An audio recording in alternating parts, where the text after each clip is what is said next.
then we'll start doing some entries and some attacks, right? Because we gotta fix this first, because if I had to fix this after being a black belt, I bet everybody in here could use some additional work, okay? So just starting in the position. So again, people are usually doing this. This is one of the big glaring mistakes right now. If you leave your foot out here right like this, you'll just smooth it. And then he's got whatever. He sits me down, he can throw his leg under for the entanglement. Inside heel hook attack right here. It's not good. Right? So one of my black belts even, he used to tap everybody with the belt. Right? It's a submission. Right? Has anybody ever been tapped at the position? It's a thing, right? So people get fixated on that. It hurts the most when I put it right here. Right? But it's the least control. Right? What we want to do is go all the way across at a slight angle. Right? Here. Look at this house, okay? Right? There's no slack. He's not gonna hook up. And the slight angle makes my foot be able to come around his hip. Okay? Now, people accidentally sit on their partner's thigh, right? Keep your weight in the middle here, right? Where I can move up and down. A good base is a mobile base, right? So this is my primary leg. Secondary leg is an outrigger, right? So like a crane has an outrigger, it can lift weight, you know, however many times it's weight, right? So we want to think about our secondary leg is an outrigger here, okay? Now, this center line, I want to be slightly to this side. A lot of the escapes, he'll roll me over here, okay?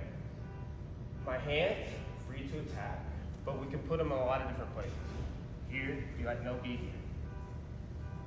I like the shoulder and bicep the most.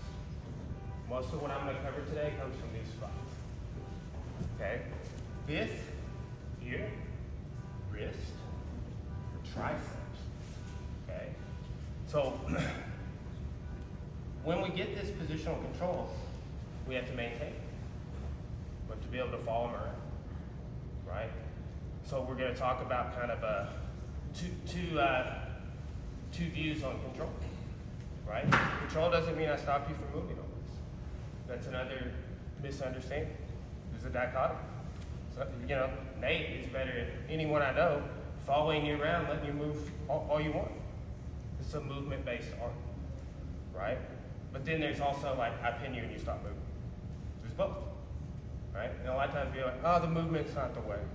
Pinning him's the way. Well, that doesn't work 100% of the time, right? I guarantee if I try to pin Nate right now, he'd be doing things and it would make it very hard, right? So we have to, you know, that's reality. Everybody in here would make it hard on other things, right? If we were wrong.